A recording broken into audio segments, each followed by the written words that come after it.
Hello, everyone. My name is EJ Schultz, Assistant Managing Editor of Ad Age, and welcome to Ad Age Next, the CMO edition.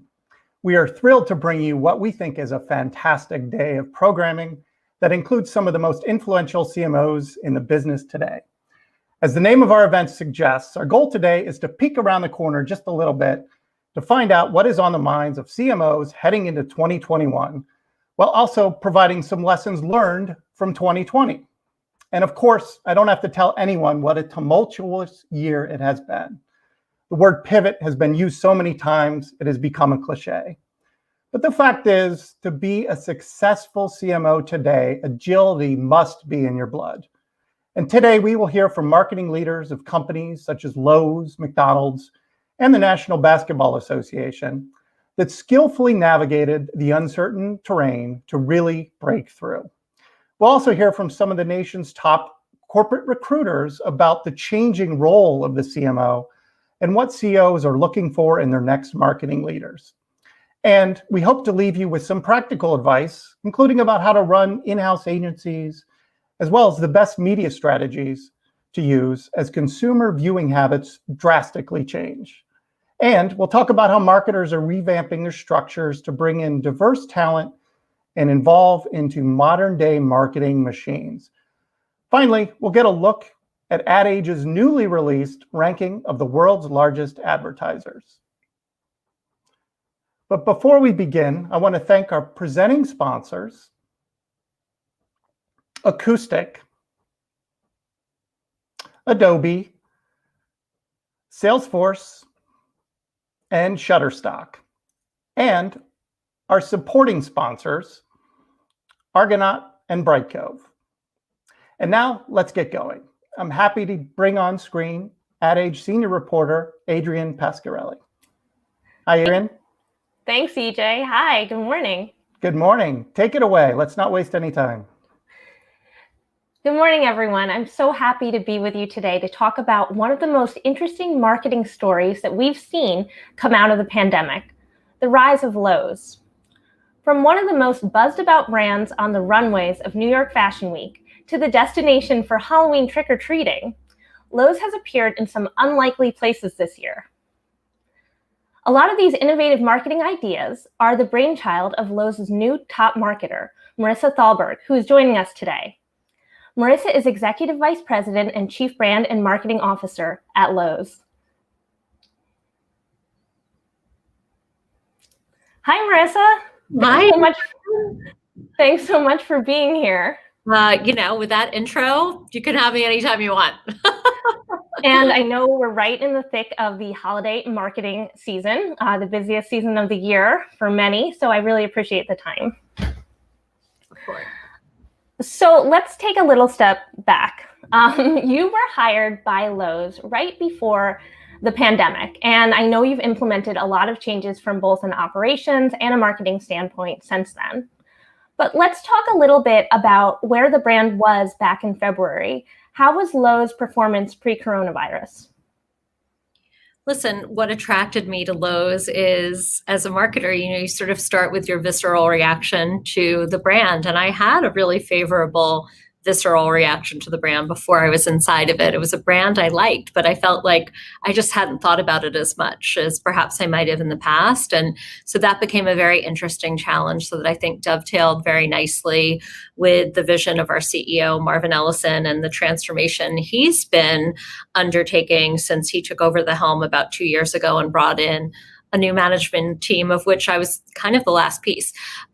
So I think it was really just a question of trying to start to understand what were the steps we were taking to strengthen our retail fundamentals, and to then really start thinking about is this brand clearly defined? Who is this brand? What is its potential to continue to grow? And then, of course, with only maybe a couple of minutes to reflect on that, and that is not completely figurative, the pandemic began. And then, of course, it was an immediate situation of having to triage and rethink everything. And so it was certainly an expediting of the steps that I would have taken had things been at a more normal pace.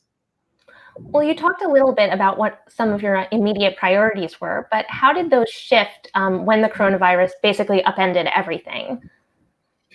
Well, I mean, first of all, you're suddenly in a completely different context with consumers. And so, almost like a Maslow's hierarchy of needs. So you go to what is really fundamental, and for a business like ours, which was quickly deemed as essential, considering so much of what we exist to do is, and one interesting stat that struck me in the beginning is 70% of our purchases are non-discretionary. So something's broken in your home, and you need a retailer like ours to come be a resource for you to find what you need, to get what you need, to fix and address. And then, of course, there's this whole other part of the business that I think is exciting too, which is more about the inspirational part. And that, I think, has become more prominent as these weeks have turned into months, and we're spending so much time at home and really reflecting on the role that home plays in our lives in different ways. But in the very beginning, it was just about making sure that we were present, but in a relevant, appropriate way for the situation at hand. And, absolutely not shouting spring deals at that point. It was much more about just wanting people to know that we were quickly moving to take steps to keep people safe, that we were expressing our appreciation not only for healthcare frontline workers, which was our first campaign of DIYing, because that's what we do. We have a DIY culture, building thanks, but also showcasing our own associates and the culture of showing up in times of crisis, which, I always feel like when you join a brand, you want to really understand where it came from to help you figure out where you want to go, and reflecting on how much the culture of Lowe's has been showing up for people in times of crisis. Now, usually those have been natural disaster type crises, but in terms of the sort of pulse of the company, what motivates our associates, was very inspiring to me to see the lengths to which at the store level we go to really support communities. So, for me, it was like, even though I was so new to the brand, finding the roots and making sure that any messaging that we took on now didn't feel gratuitous or opportunistic, but was really rooted in a truth about the brand, who we've been and who we could be in this moment, that I think became just an absolutely critical compass to guide decision making in such early and tempestuous days of decision making. Tell us a little more about how you think marketing played a role in fueling some of the sales successes that you guys have seen in the last several months. Well, at the end of the day, I think that the business and the momentum we've had is very much a cross-functional success. It would not have been possible to make some of the moves we've made as storytellers without that, the stories being grounded in our stores being prepared, us having the products, the merchandise people want, institutionalizing better omni-channel capabilities, from buy online, pick up in store, to more recently, we've been rolling out pickup lockers that are completely contactless. So that's really an innovation that's right for the times. And then also just finding stories that might not have been stories we would have told before, like a real story around safety in the shopping experience, safety in terms of even if you want to have one of our installers come to your home, or service professionals. So there's just a lot of dimensions to this business that we're just putting through a different lens of storytelling. At the same time, you have a culture really looking for both the functional things that they want for their homes, as I said before, but increasingly realizing, I never painted that wall, or gosh, I need an activity. And gardening is suddenly not only something that is perhaps an occupation you had in the past, but now just a real respite from the indoors, or an activity that's productive and a good source of mental health. So there are all these new dimensions of how we are improving, experiencing, using our homes, and also adapting them, right? I mean, who would have thought our homes would now be schools and home offices and gyms and all these other things? So, I mean, just being able to find appropriate, contextually relevant, and fresh ways to bring those stories to life and to be a partner in that has been a big force in how we've evolved the brand throughout this year. I feel like I'm a prime example. My home has never been so multi-purpose before. I can't even tell you all the different reasons we use this room. see some of them. I know. It feels like Lowe's has really invested in marketing innovation this year too, pursuing new virtual channels, like for the NFL draft early on, and then showing up at New York Fashion Week through home decor partnerships with designers. Why was exploring some of these new ideas critical during the pandemic for you guys? Well, in many ways, I don't think that exploring new ideas was critical in the pandemic. I think exploring new ideas is just something that is important overall. The pandemic was just became the new cultural context for how to think through what would matter to people. How are we adjusting experiences, behaviors, et cetera? And, the thing that is interesting to me about a partnership like that is really a firm believer that the best partnerships are born out of mutual problem solving or mutual opportunity. It never works as well when it feels more of like a buyer-seller relationship. And so just thinking about and talking to an industry friend and peer about the challenges of, what was going to be like to bring New York Fashion Week to life this past fall in a virtual environment and such a limited environment. And then I started just riffing informally on my belief that, gosh, what's relevant in fashion might be really different this year. People are thinking a lot less about maybe certain aspects of fashion the way they might have, and more about other aspects. And also the role of your home as a source of self-expression and style and fashion. And so, you start to connect the dots in those interesting ways. And it really was the birthing of this idea of letting people see how much that Lowe's has to offer, which I suspect a lot of people don't know, because I wasn't as aware until I joined the brand in terms of style and decor, variety, choice, quality. I mean, it's really kind of fun to shop it. I mean, these bookcases are from Lowe's. Everything in my office surprisingly decorated from Lowe's. See, chairs, can you see? And as well as all the things you'd expect in terms of tools, hardware, servicing our professional customers. So I just thought this would be an interesting way to stop people and get them to think a little bit differently. And I think true to my definition of a partnership, when both parties come away feeling like something really magical happened that benefited us both and delighted consumers at the same time, it's really a win. And so for me, that was a win. I think everyone's now wondering what you're going to walk down for the spring runways. Now, who knows? Who'd love to know what looks will be in then. We're talking about face masks specifically.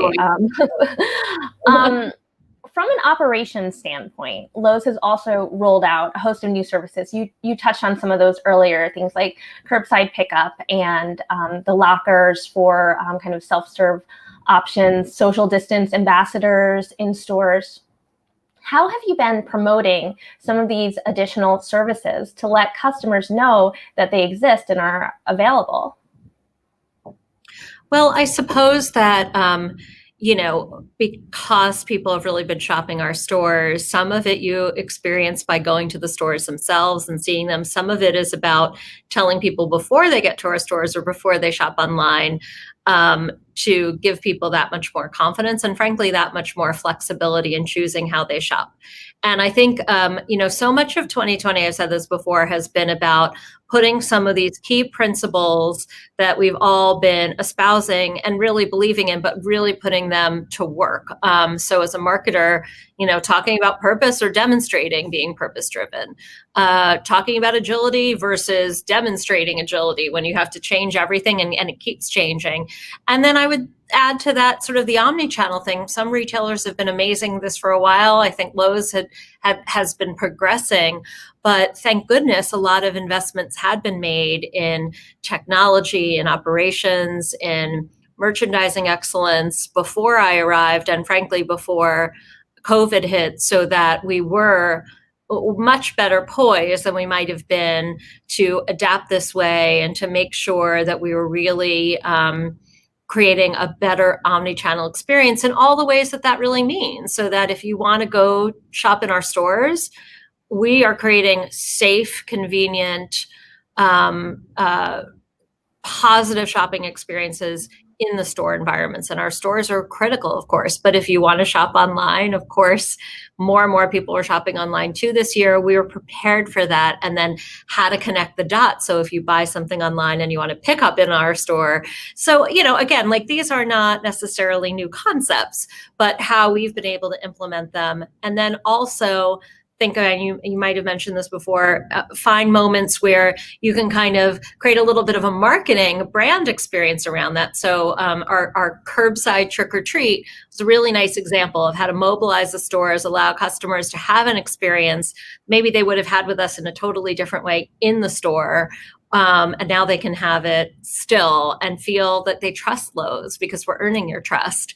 I think that was a really inspiring example for us of what we're capable of doing. And the response we saw showed the desire for those types of experiences. Right. The pandemic accelerated so many retail trends that customers now expect to continue forever. We'll see what you guys do for Halloween with new trick-or-treating. But how have you found that some of the improvements that Lowe's has made have resonated with your specific customers? I know the trick-or-treating was a big success. Yeah. I mean, I think just the way we're connecting and communicating feels like it's earning a really positive reaction from consumers. Listen, it's been a challenging year in retail, and we feel grateful. The role that we've played in consumers' lives this year has been positive for our business. But at the same time, I mean, this is a very, very complex retail landscape with supply chain complexity and inventory. I mean, just because we're all dealing with circumstances that no one predicted or really prepared for a year ago, and some of those decisions were being made. And so, trying to really fulfill consumers' expectations and demands, which we all together have, heightened over these years. And now suddenly we're in this world where it's challenging to meet some of those demands, and really trying to be as customer centric and service driven as possible with some enormous challenges, I think is not been a unique challenge to Lowe's. It's been a challenge to retail across the board. So first and foremost, fulfilling those promises, giving people what they really want, doing it the right way has been critical. But then on top of that, how to enable people to connect and have an experience with us, whether it's through our social channels, whether it's on our .com, or whether it's in our stores, that is right for 2020, has been, I think, the opportunity to put a little magic on top while absolutely being focused on delivering on those fundamentals. I know EJ said earlier that the word pivot is definitely overused, but it's really hard to come up with an alternative for some of the changes that a lot of companies like Lowe's have had to enact. Well, so obviously Home Depot is a top rival. So trying to stay one step ahead is always going to be, one of the brand's challenges. But what about as we look to the future, post-COVID, when people might be traveling more or freer to invest in things beyond home projects? How will you retain some of the customers that you've gained in this year? Listen, that is obviously a big question, and one that I think we would be right to be focused on right now, although we're also very much in the present of getting through holidays and thinking ahead to spring, which is typically our biggest selling season, as people kind of come back out from the winter, and you have to think of spring is going to have some real metaphor level of sort of coming back out. There's some opportunities there. Right. So again, just sort of thinking about where our mindsets will be and where our shopping proclivities will be and all that. Listen, beyond the pandemic, I guess what I hope is that we've fomented some new relationships and opened people's eyes to the brand and the possibilities underneath this brand that they might not have really engaged with or experienced as much before. And in that sense, you hope to then continue those behaviors. I don't see why, now that we're more deeply connected with our homes, why that becomes just a passing fancy. I mean, home is central to our lives. It really is. It is it's such a powerful part of our lives, our home, with a definition of what is home. And you can kind of wax a little rhapsodic, at least I can, about it. And so without getting, too cerebral about it, I think it's important to really contemplate that at this time of just a whole different level of focus and relationship in our homes. And, I, along with everyone else, really look forward to the day where it's safe to go out and about and do all the things outside of our homes that we used to love and do. But what I would hope and believe is that's not going to be, mutually exclusive, that we will want to continue to invest in our homes and make them better and make them sources of joy and pleasure, as well as sources of shelter. And why wouldn't that continue if we continue to do this the right way as a business and as a brand? Well, there is a reason why it's home is where the heart is. Yeah. Use another one that EJ might not like, but as overused. But speaking of heart, let's talk a little bit about the holidays, because it is December. Now, your holiday campaign really puts the home front and center. And you're doing things like having customers write letters to the home rather than to Santa, which is really cute. Now that we're a few weeks in, what are some takeaways that you've learned from your campaign this year? Well, I think our home for the holidays campaign, right? I mean, it was, again, sometimes there is a reason to go right for something that's so understood in society and culture, but just twist it a little. And it's funny when you say home for the holidays, but you just put the emphasis on home a little differently, you actually read it in your mind, I think, a whole new way this year. And we were kind of playing on that.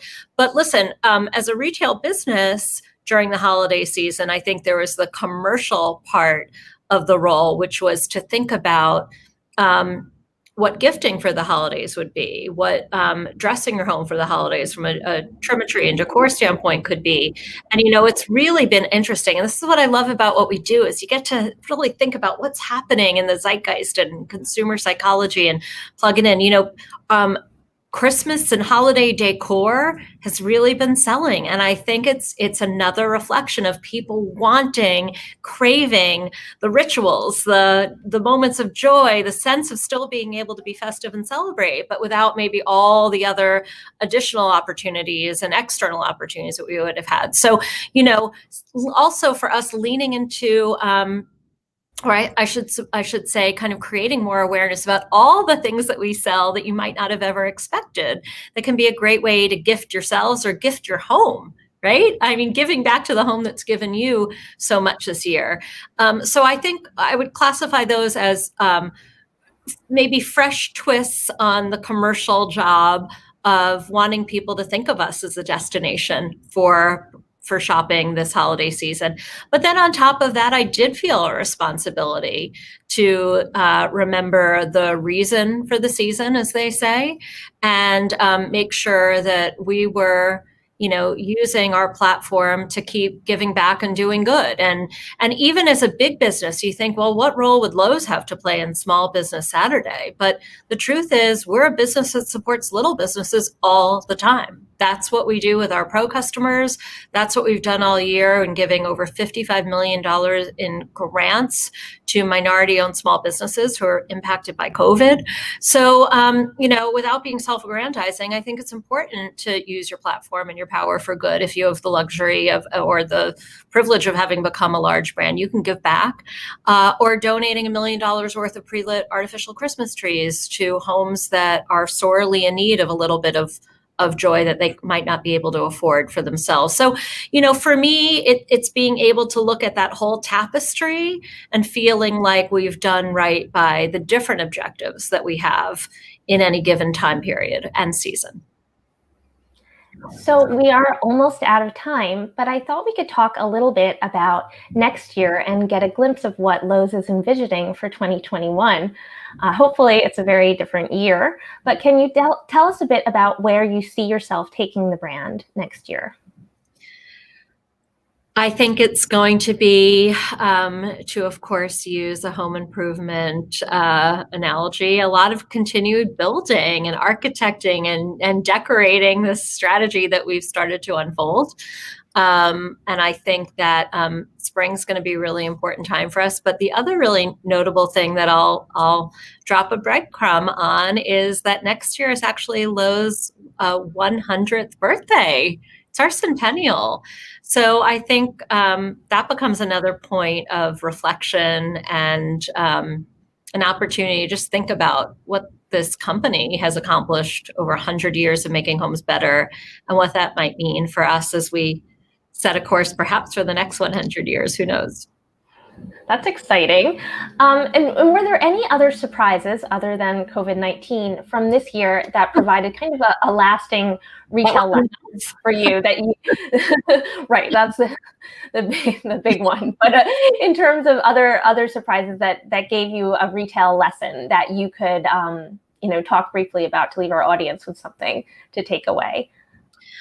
Well, Adrienne, I mean, this is perhaps less a retail lesson and more just a lesson for all of us who are leaders and who've had to think about what it means to adapt. I think a lot of the reckoning everyone in the industry has had to do is, can we do great work? Can we be creative? Can we connect and collaborate on ideas in this kind of environment, in a virtual environment? And I think it really has been a perfect example of how we adapt, and out of constraints come opportunities. So I think that's probably been the other greatest lesson for me as someone who made not only a change in company, but a change in industry, and also for me and my family, a change in geography in the midst of all this, moving across country.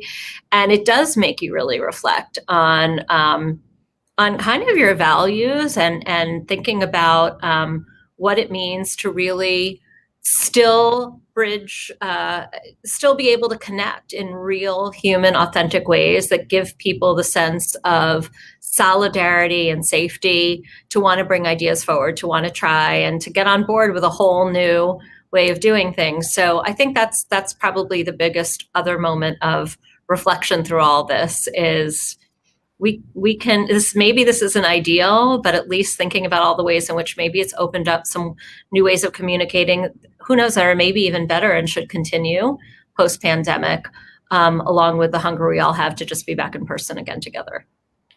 It's certainly shown us what is possible, like this conversation. So that is all the time that we have today. Marissa, thank you so much for joining us. I really appreciate it. Thank you for all your support, Ad Age's support. Really proud, really humbled, and I hope this is just the beginning of what you'll see coming from Lowe's over the next year and beyond. Thank you. Next, I'd like to welcome back EJ Schultz for a panel about the changing role of the CMO. Hi, EJ. Hi, Adrienne. Great conversation. I had no idea that Lowe's was 100 years old. Wow. I will be next year. Will be, yeah. Of course. Yeah. Thanks for fact checking me on that. But conversation. Hello, everyone. I'm happy to get our next panel going. I'm really excited about this one.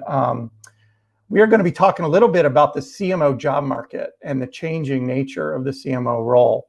And to do that, I'm happy to welcome on stage 3 top executive recruiters. Lisa Mann, who is the Managing Director and Chief Marketing Officer of Rains International. Richard Sanderson, who is a consultant with Spencer Stewart. And Norm Houston, Managing Director of Russell Reynolds Associates. Hello, everyone. Hi, Johnny. Good morning. Good morning. Thanks for joining us today. So the 3 of you are really kind of on the front lines of the CMO job itself. I mean, your job is obviously to find the best talent out there for companies. So I want to start out by getting a sense of the job market itself and the CMO role. Some people might think, well, during the pandemic, possibly hiring slowed down, the challenges of interviewing people and doing background checks and all that kinds of thing. But I think the opposite is actually true. Norm, I think you have some good stats on this, and you've looked a lot into kind of what the turnover has been this year. Can you elaborate? Yeah, thanks for that. It's a great question because I think conventional wisdom is that, during other crises that the job market might have been a little bit tight. But for CMOs in 2020, we've been able to report that CMO jobs moves are actually up 15% at this time this year versus last year, which is quite incredible. And really what it comes down to is, if anything has changed, it's consumer behavior. And when a marketer is the one that leads the customer agenda within an organization, it is companies looking at saying, do we have the right marketing talent in place, or are we growing at a capacity that we need to expand and upgrade our talent as well? So I think I speak on all three of us. We've had a very busy year. And so, Richard, I'd like to hear from you. What are the industries? Are there certain industries more than others that are hiring new CMOs that we're seeing more turnover in others? Obviously, the long running story on the CMO role itself, it has one of the lowest, shortest tenures of all the C-suite jobs. Is there more pressure on CMOs? And if there is, what industries are really kind of under the gun right now? Yep. Well, to echo Norm's point, it's been a very interesting and hot year. I think search firms actually benefit from volatility. When there's change going on and there's a general need to think differently, that's to some extent when we thrive. Search firms are almost like hedge funds to that extent. We benefit from when there is change going on. There have been some industries that are unusually hot this year. I think there are some trends that can explain it in some, and others it may just be a secular trend. For example, the automotive industry. Some of the leading companies in this space, we've had new CMOs in the US, and just in the last 3 or 4 months at Ford, Audi, Volkswagen, Nissan, Mazda, all those appointments were in the last 3 months. There are other industries such as B2B, particularly B2B technology, SaaS-related businesses that have remained extremely hot. I think the biggest variability we see is in consumer broadly. There are some categories within consumer products that are actually living their best lives. We just heard from Marissa at Lowe's. I think consumer durables, anything in the home decor, furniture, lawn and garden category doing exceptionally well. It is no surprise, EJ, that leisure, hospitality, travel, on the other hand, is a little bit on the back foot. So it's pretty clear now the dust has begun to settle 7 months into the pandemic. The winners and losers are becoming apparent. And there is some reflexive hiring going on, either to lean into growing categories or perhaps reshuffling of the deck among some companies that are a little bit more on their back foot. So do you think it's fair for CEO? I mean, if you're in a travel industry, a lot of this is not your fault. If you're the CMO, do you think it's fair for those jobs to be kind of feeling this pressure right now? Or when we're seeing change in those struggling industries, what are people trying to get out of their CMO right now? Well, EJ, you bring up a question about fairness, and I'm not sure capitalism has ever necessarily been known as fairness. I mean, I felt for a long time sometimes it's better to be lucky than good. If you can be lucky and good, you've sort of really hit the jackpot. That said, if your question is, are CEOs looking for renewed and slightly adjusted skill sets in their CMO going forward, I'd say absolutely the answer is yes. There's been a key theme around agility. I mean, clearly many marketing plans that were set at the beginning of the year have essentially been ripped up. Many CMOs are really having to make battlefield moves, replanning the year and respond quickly, a renewed focus on leadership. How can you manage, inspire, set vision for your team that's mostly remote? And there've been a large number of searches kicked off, I would say, in the fall, based around challenges around leadership. Then, of course, there's broader themes around the renewed emphasis on storytelling, reestablishing the emotional connection of brands, and of course, the embrace, the even stronger embrace of digital and technology. And you're seeing some companies completely rethink their business model. L'Oreal, for example, is really trying to position itself as a beauty tech business, not necessarily as a consumer products company. So we're seeing a lot of repositionings, refocuses, and a lot of that is falling on the shoulders of the CMO. I want to get back to the skill sets in demand in a moment, but first I want to bring Lisa in, and I want to ask a little because we talk about all this hiring going on, and obviously for the CMOs out there listening, or even other marketers that might be in the job market, and when the interview process has got to be just totally different right now, a lot of it happening on Zoom. And Lisa, what would your advice be to someone in the job market now? Like, what's the best way to position yourself? And if you do get an interview and you're sitting there giving an interview on Zoom, like, what's the best way to impress a CEO or whoever's doing the hiring? So that's a great question. And I would think of it in two ways, because there's the what and then the how. So the what you're going to talk about, and then the how being over Zoom. So let's do the what first. I think it's really being clear on what makes you different, how you uniquely can make a difference. So you really have to know, and you have to have it in a tight sound bite. So you know that you're good at what? Transformation, digital transformation, focus on top and bottom line. You really have to be clear what difference you make. And then secondarily, from an interviewing point of view, interviewing over Zoom obviously is hard when you're not in the room and you can't look in someone's eyes and feel the room. So you have to work on your Zoom skills. Number one is the biggest difference is it's television, not Broadway, is something that we talk about. On television, every nuance, even as you watch me now, every nuance in my face is noticed. So use it to your advantage to create energy, because the biggest comment with Zoom is you lose energy when interviewing. Also, be prepared for more interviews, because that's what we're seeing. In order to get to the offer, there are more interview rounds happening. There's a desire for you to meet more people in the company because you can over Zoom. And then lastly, be very aware of lighting. And even on this podcast, lighting makes a difference on how you are perceived and the energy you give over the screen. So let's dig into that. That's interesting. More light, less light. What's the key? Well, I mean, if you even look at the four of us, there's varying, there's light and shade differently. So think about what energy it gives you and the way that you appear, because how you appear now has almost a bigger impact on what you say. It's accentuating you. So yeah, it's about front lighting, I think, more than back lighting, and taking a moment to make sure that you feel good in the lighting. You do have the best lighting on the panel, actually, Lisa. Which Let's is just go on really, record to say that. Which is hilarious because it's natural lighting. So that's just luck of the draw.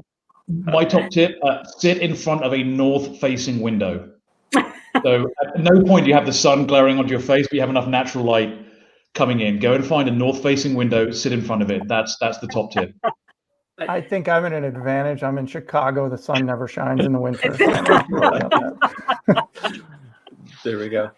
So, AJ, may I add one thing go ahead. that Lisa said, because she started down this a little bit of a how. And honestly, if I could have a side business about having marketers learn how to market themselves, I'd be a very wealthy man. One of the things that marketers often are bad clients on themselves. They actually try to throw everything in the kitchen sink into describing themselves, and they actually often write a bad brief for themselves. And if you actually just go back and talk about your core competency on what you do for a brand, you need to do that for yourself. You have to remove yourself from the emotional side. We're all emotional creatures and marketers, and we get very emotional about ourselves. So we try to throw everything in, and we have this FOMO, like I'm missing out at core competencies, so I'm going to be everything. And you're just a bad client. If you actually step back and say, these are my 3 superpowers, and I'm going to lean in, and I'm going to, be like Tide, and I whiten the best whites, and I'm not going to talk about how I do other things. You just position yourself more confidently, and you have to not be afraid of saying, well, if I'm not this marketer, I'm not going to get that job. So it's really about putting your own core marketing disciplines on yourself as a brand, because that's actually how you represent yourself in the market. That's great advice. Let's get back to the conversation on skills for a moment. We all talked offline about something, and I want to bring it to the forefront now, and about this idea of being pragmatic as a CMO, and how that's maybe an undervalued skill. Can Norm, you were talking about that earlier. Can you? Yeah, we've done some research on comparing the CMO profile, the psychometric profile, right? So it's really good online data-driven research that we've looked at 8,000 C-level executives and pulled out these CMOs. And it's actually quite interesting CMOs have a very parallel profile to CEOs, very visionary, the ability to take risks, the ability to think about the future. Where they differ is in their pragmatism. CEOs are very interesting in a balance of being able to be risk-taking yet also pragmatic.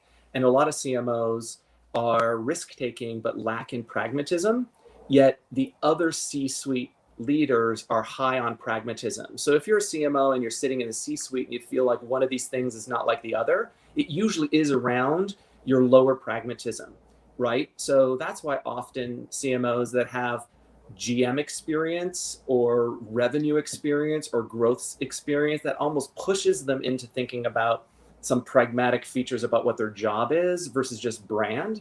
And it's something that really can help them. And I know, Lisa, you as a GM yourself and a marketer, you had that torture test between creativity and business. And as you grow to lean into that business pragmatic side, even if it's counter to your own personality, you have to learn it. So I would love to add on to that. So when I look at the skills that are needed now, given what we've all just lived through, where we throw around words like agility and working through ambiguity because of the external force of the pandemic, that has changed what we're looking for in chief marketing officers, or what CEOs are looking for. So I think they're looking for a chief collaborator, because now the CMO is truly working across every single function. The technology matters, CTO, CIO relationship with supply chain, with R&D. So a chief collaborator. And then similar to what Norm was just talking about, they're also a chief results officer. So this pragmatism, the CMO is now truly a partner with the CEO to identify the revenue streams and drive for results. So in a way, they're a shapeshifter. Whereas the CMO used to be keeper of the brand, now the CMO is the shapeshifter of top line revenue. So a bigger impact on the P&L. And lastly, very tied to that is the smart risk taker. And Norm mentioned that, but it's a bigger part. How can, with a pragmatic lens, the CMO needs to see a white space or see a creative opportunity, but really know how to land planes. So it's about collaboration, shape shifting, and smart risk taking. That's great stuff. Richard, I want to bring you back on. Lisa kind of started talking about this, but I've written for years about the changing role of the CMO itself and how some companies are actually moving away from the CMO title itself. We've seen a lot of chief commercial officer positions being created. Can you give us, as we're sitting here at the end of 2020, what's the current trend when it comes to kind of the role itself? Is CMO even just an outdated word right now? Well, that would be a very controversial topic that could be subject of an entire conference unto itself, EJ. I mean, I think it is not new news that for a number of years now we have seen an evolution of the role. We've seen the rise of chief data officers, growth officers, commercial officers, revenue officers, analytics officers, you name it. There has been a proliferation of C-suite officers. And I think, to me, it's because the scope of the chief marketing officer role has become so incredibly broad over the last 10 years. There are topics that are front and center of what a CMO does now that, to be honest, I'm not sure we were even talking about much 10 years ago. When I started interviewing chief marketing officers 10 years ago, I was not asking them, what marketing stack or, what marketing technology are you using? That just wasn't a question being asked 10 years ago. It is now. And I think it speaks to just how the role is evolving. I think we are certainly seeing some businesses that are moving around the concept of a chief revenue officer, where marketing is becoming a series of highly specialized sub-disciplines that's reporting into a chief revenue or a chief growth officer. Or the other model really is we're trying to find increasingly the quote unquote, the unicorn chief marketing officer, the individual who's the balance between the art and the science, or I think the magic and the logic, as Keith Weed of Unilever called marketing. There's still that sort of struggle or tension at the heart of the role, but I think it's because it's become a much larger, broader, complex and technical role than ever before. And I suspect there's probably been more change in the CMO role in the last 10 years than probably any other functional C-suite leader. It's legitimately a hard job, which is also why I think you see relatively high levels of turnover and an average tenure, a median tenure of only about 3.5 years in the role. Don't you guys feel it's also often an ill-defined role? Like, we know what a CFO does. We know all the other, C-suite roles, but you literally go from company to company, and the CMO role seems just different. Just one example, I'm noticing some companies, Coke, for instance, has given the CMO title to an executive, but they also have this whole other line of business they're looking out for. So it's the CMO is kind of an add-on. Ford had that. And then when they brought on their previous CMO was out also overseeing the whole entire Lincoln brand at the same time. And then they just hired a new CMO, and now they've given this person a dedicated CMO title. It's hard to keep it all straight. Like, is there an actual trend, or is it literally just on the whims of whoever's doing the hiring, the CEO? When you talk about that, since I'm the newest to search, we used to obviously marketers joke that, especially in advertising, that the worst kind of advertising client is when you say, oh, I don't know what I want, but when I see it, I'll know it. And I'm finding as I talk to CEOs, the same thing is happening for the CMO role. I'm not exactly sure what I want, but when I see it, I'll know it. So whether or not it's more of a business head, it's more of a pure marketing head. But the biggest surprise since I've started this position is CEOs saying, I don't know what CMO I want, but when I see it, I'll know it. And EJ, we've actually changed the name of our practice from the Global Chief Marketing Officer practice to Customer Activation and Growth, because it's really about the function. And within Customer Activation and Growth, we recruit Chief Marketing Officers, Chief Revenue Officers, Chief Growth Officers. All of them, their sole purpose is to activate the customer and grow the business. How they go and do that does have nuances between whether I need this or that. So to Lisa's point, when CEOs come in and say, I'm not sure exactly what I want, I think it's a marketer, we can say, let's put the title aside. Let's actually build the spec based off of your business needs, and then we'll name it later. Because no two chief marketing officers are named the same. And sometimes you call them a CMO because that's just how you articulate it in your company and culturally it feels right. Other times you need to make a statement and say, this isn't the same chief marketing officer. I need to give it a new name to signal to the organization that we're doing something different and go to market. So I think what the three of us are seeing is, let's not just talk about the name of the title. Let's actually talk about the core function and what you need this person to accomplish from a customer centricity growth standpoint. And then you can give it a name after that. Because you do see people toggling back and forth between chief brand and marketing, and then now it's a chief revenue, and then we go back to chief commercial. We shouldn't get caught up in all of that. So I wanted to have a little conversation about diversity, and there's, we did a story a few weeks ago, Association of National Advertisers. They do a yearly report looking at the diversity levels of CMOs, and on the good news, there's women, a lot more women in the role, but the bad news is, from a diversity standpoint, is that still only 12% of CMO positions are filled by Black, Hispanic, or Asian people, and it's just a number that hasn't moved in a few years. Lisa, why is this? As far as the way I'm thinking about it is less the why, how did we get here, but more what are we going to do about it. So the way we think about it at Reigns is we really think about this. In order to get the result that we want, the slate has to change versus the way the slate used to look. So the slate now has to be at least 50% diverse. If you want to place someone, there can't just be one person. But again, it's how do you go about getting it? Reigns as a firm, we are now 50% diverse as a firm and 50% diverse at the top, not just 50% at the bottom within the levels of the company. So in order to get the result, you have to, as a firm, also reflect that result. So that's how we're thinking about it, but it's very challenging. And Norm and Richard and I were talking about it before, while we were in the green room.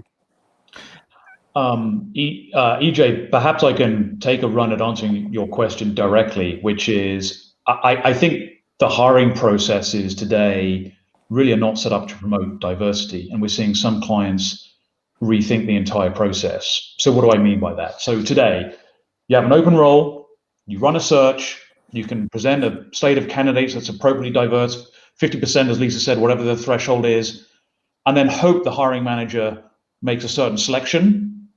The reality is it's just not moving the needle.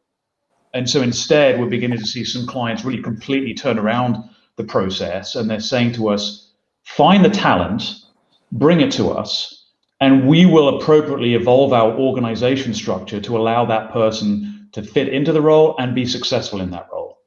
And so I think there's new ways or different ways, I think, if you're really committed to cracking the diversity nut, it does require a different approach and different process to how you engage, embrace, recruit, and retain talent on your team. And that's, we're beginning to see a lot more renewed emphasis and creative thinking around the hiring process to facilitate diverse hires.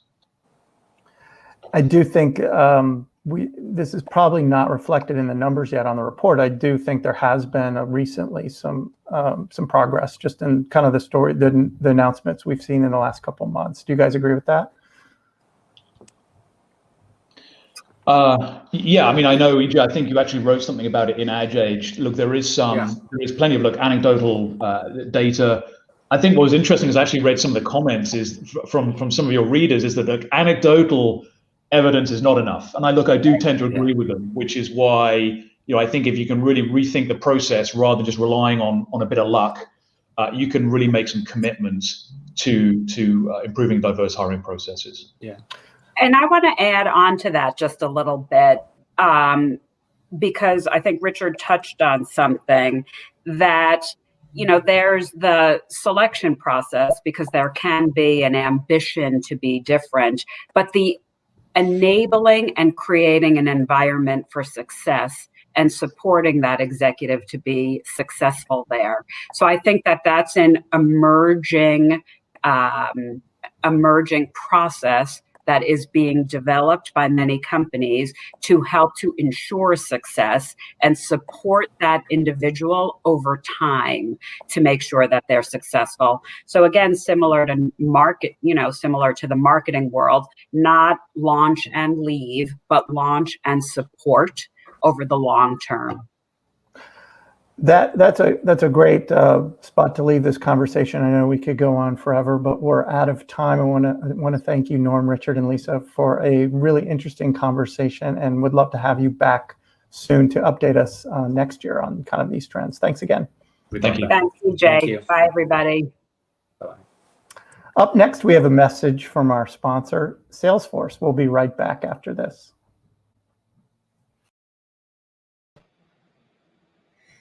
Thank you so much, EJ. What a great conversation. And thank you to everyone who is tuning in to Ad Age Next CMO. I am Heidi Waldusky. I'm the associate publisher for Ad Age. Right now, you're joining me for a conversation called Building Resilience and Adapting Your Marketing Tech in Uncertain Times. Well, uncertainty has certainly been one of this year's biggest themes, driving brands to pivot in a number of ways. And in today's conversation, we're going to be exploring how marketers can embrace the flux, right? And build resilience by leaning into adaptive marketing technologies, all while keeping their customers at the center. Joining me for today's conversation is Marty Kine, who is the Senior VP of Strategy for Marketing Cloud at Salesforce, and Mike Scafidi, the Global Head of Marketing and Ad Technology at PepsiCo. Marty and Mike, hi guys. Thank you so much for being part of today's conference. Great to be here, Heidi. Hi, Heidi. Thanks for having us. Thank you so much. Marty, let's go ahead and start with you. So we talk about adaptive and we talk about these words. Your job obviously in part involves a bit of, future casting and helping articulate the roadmap for Salesforce Marketing Cloud. How is this year really making you think about your priorities and perhaps even shift them? Well, yeah, I think we can all agree that when we woke up, January 2nd, or January 1st, well, this is not the year we anticipated. So I think, when March and April came around, there were some massive shifts in all kinds of things that we all had to adapt to. At Salesforce, we had to adapt in a couple of ways.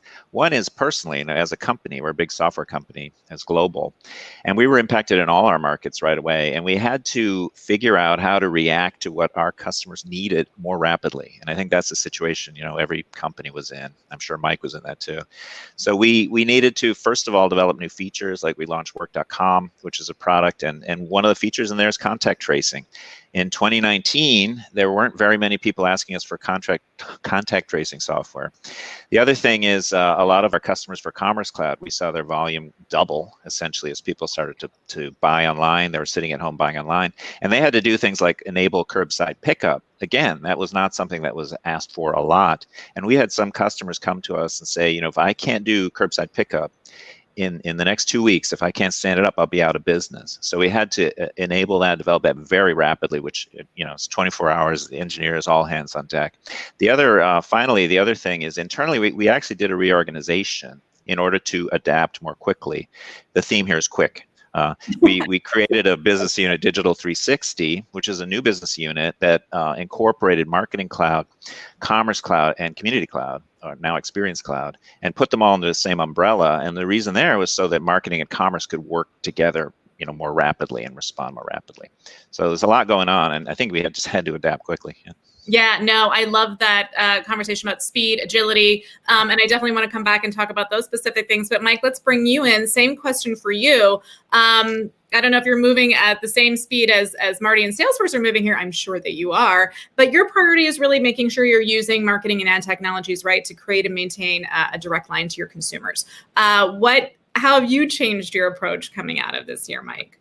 Yeah, I think what's fascinating is we've been training for this for 20 years, right? So digital is inherently disruptive. And so we've been in an uncertain world as digital has progressed. I think what's sort of critical is you think about, how are we looking at our consumers and how are we sort of modeling and understanding their propensity to buy with our consumer DNA capability.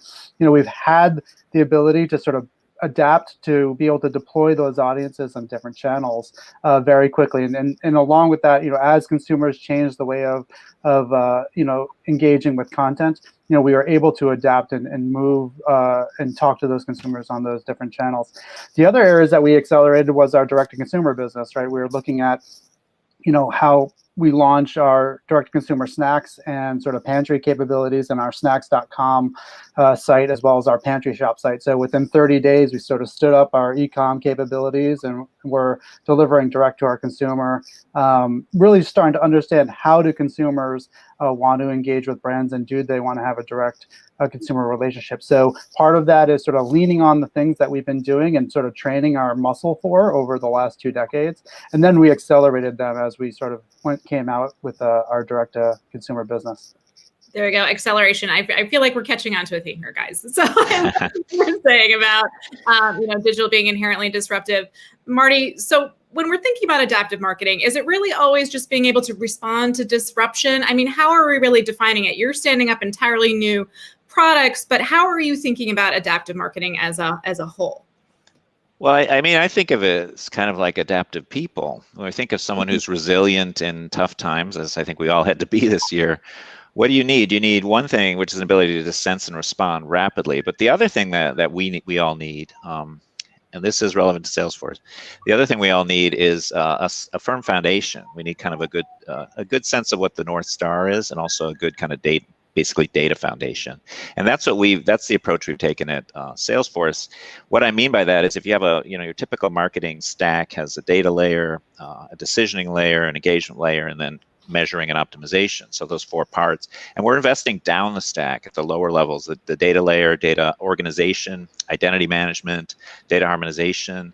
All of that allows marketers to have kind of a more unified profile that is persistent over time. And that does adapt. New data comes in, new decisions go out.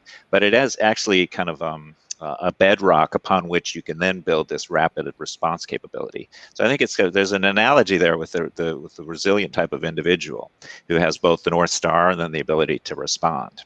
I really like that adaptive people, right? So it's not just the technology, but how are you building teams to be able to respond?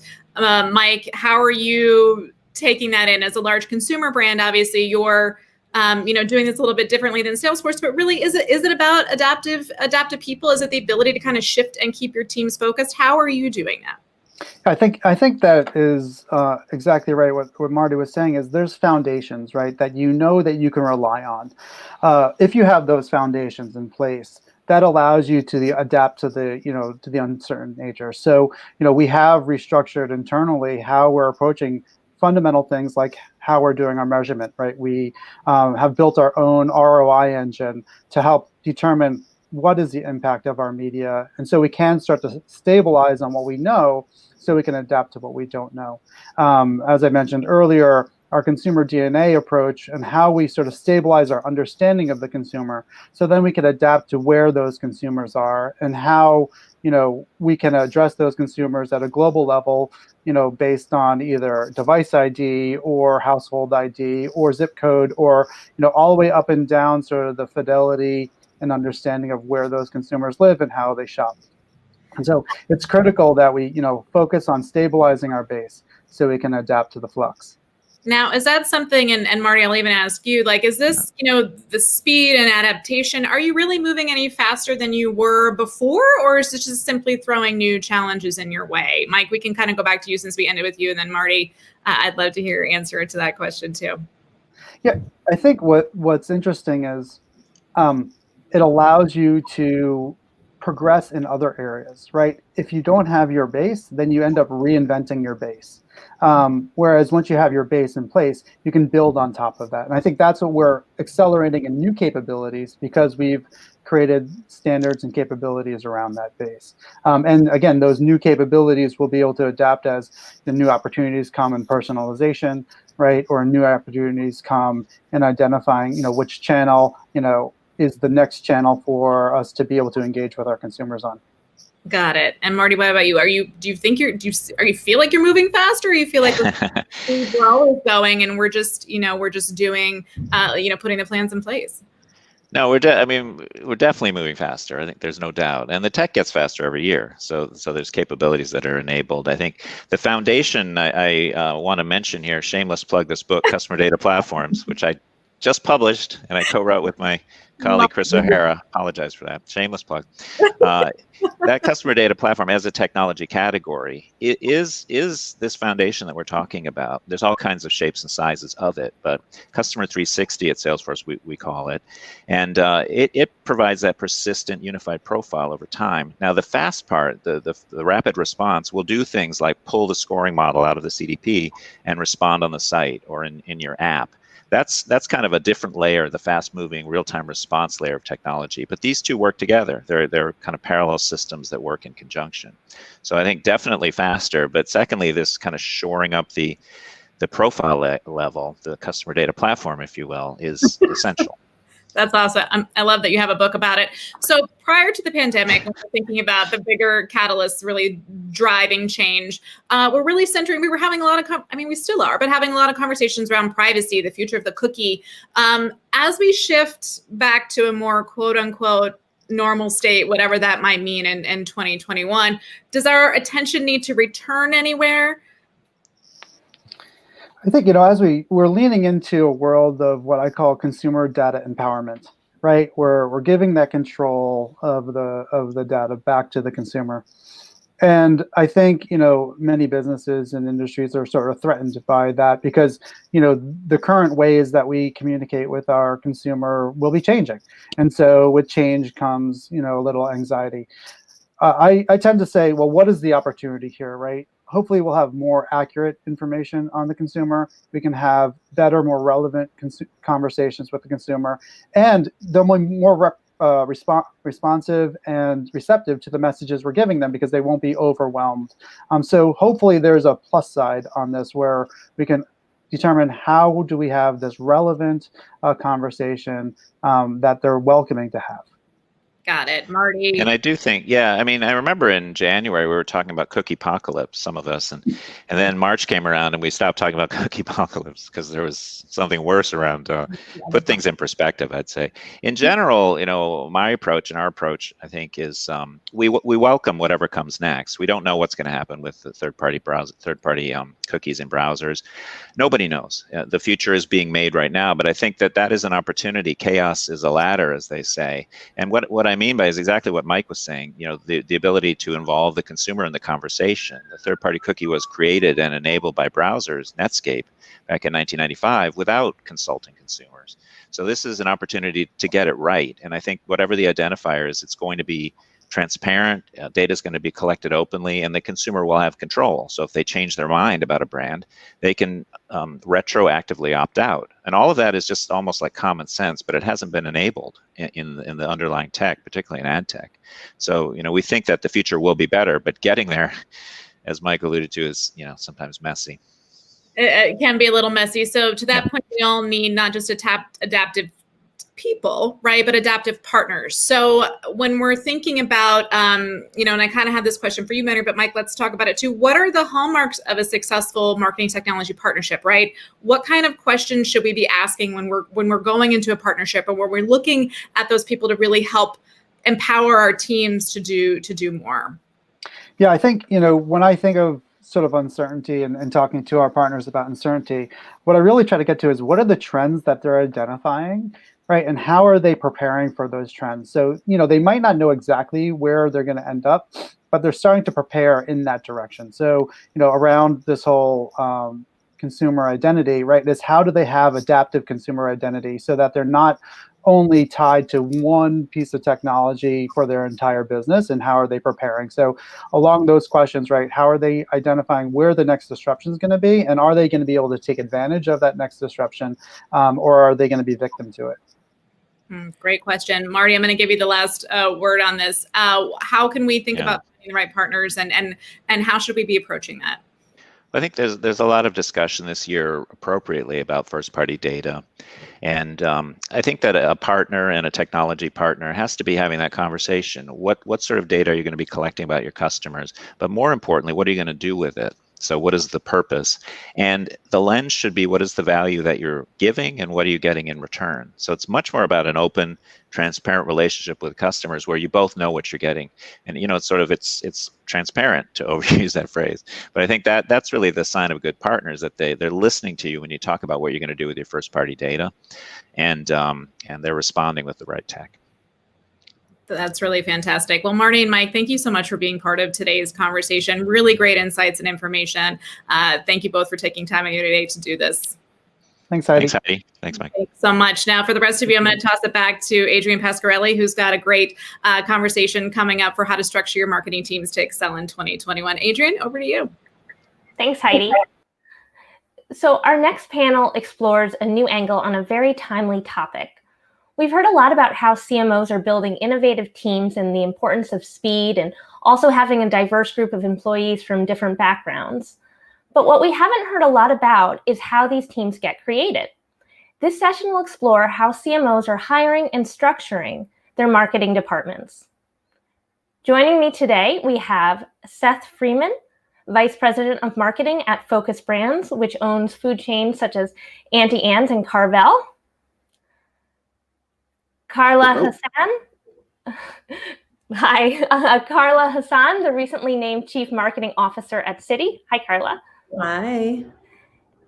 And Michelle St. Jacques, Chief Marketing Officer at Molson Coors. Thank you guys so much for being here. Thanks for having us. So I thought we could start off with each of you talking a little bit about how the pandemic has altered the way in which you're structuring your teams. Seth, do you want to start? Sure. So happy holidays, everyone. Great to be here.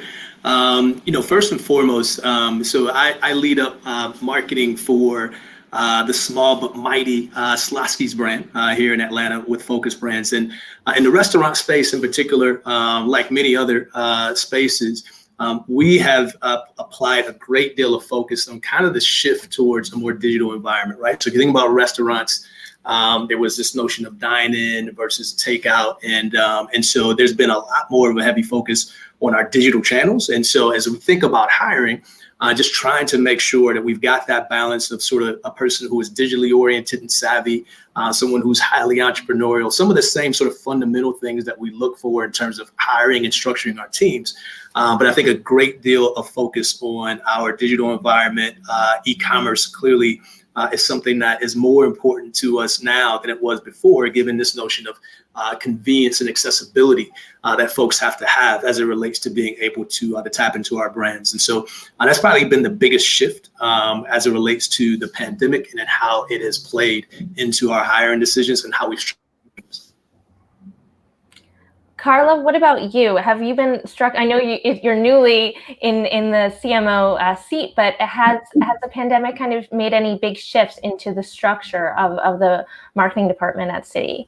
Yeah, I would first of all, thank you for having me here, Adrian, and thanks. I am so happy to be here on this panel. It's so fun to see everybody. Look, a couple of things. One, I would say that the pandemic and the unrest that we've seen, whether it's the health unrest or social unrest coming out of the pandemic, has quite frankly, I think, just reinforced what we already knew, which is that diversity is critical, and we need people that have diverse backgrounds. We need diverse thinking on our team because that's better for business. And, for us at Citi, it's not new, right? We have a history of advocating for gender and racial equity. But I will say that, as the pandemic has unfolded and as the sort of last 10 months have unfolded, it's become even more important for us to think about diversity as front and center. And I have I'm lucky I have a pretty diverse team anyway. I myself am diverse. I'm an immigrant. I'm an Arab.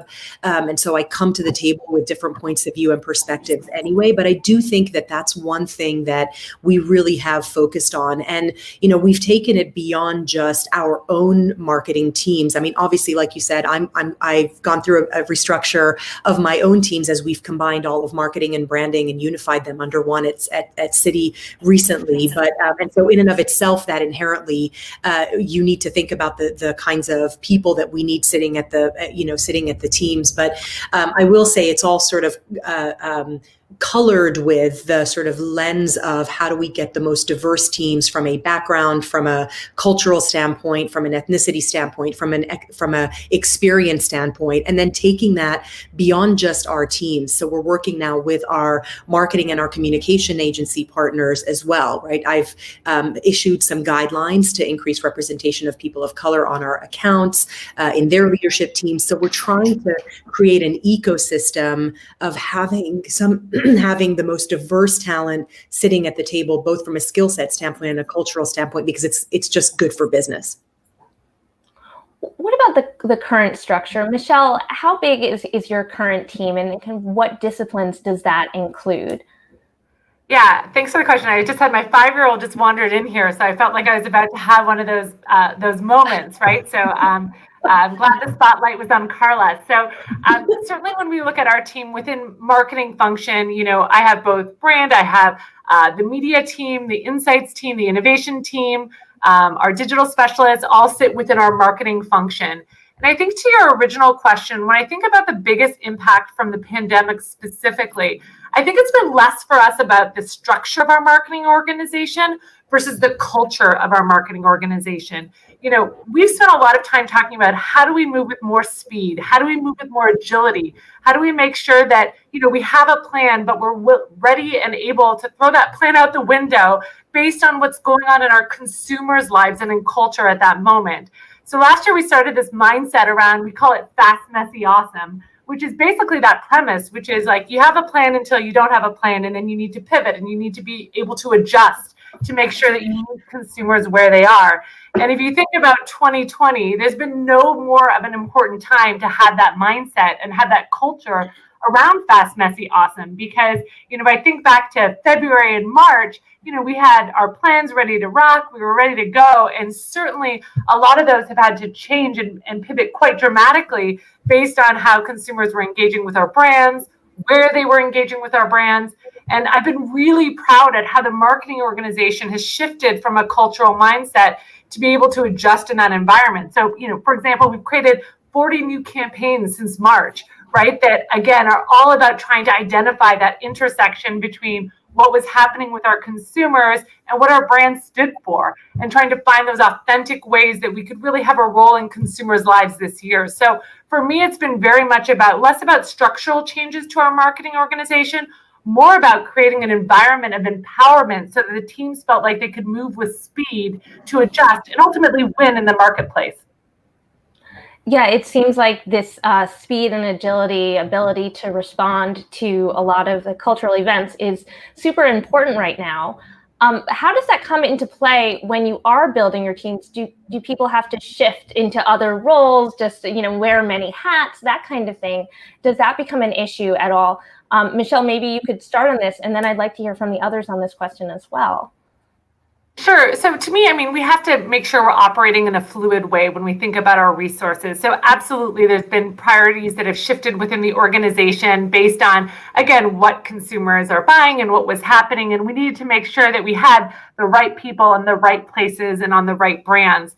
But I also think that mindset and that cultural shift needs to be inherent in the way that you're attracting talent, in terms of how you're hiring them and how you're developing folks, to make sure that you have people that have that right mindset to start off with, and that you're really fueling it and enabling them to perform at their very best. And so what's been awesome to me to see is that I think that ability to shift and change and drive a different approach to marketing, I see it in some of our smallest brands to our biggest brands, because again, it's been something we've been trying to infuse as a big part of our marketing culture as an organization.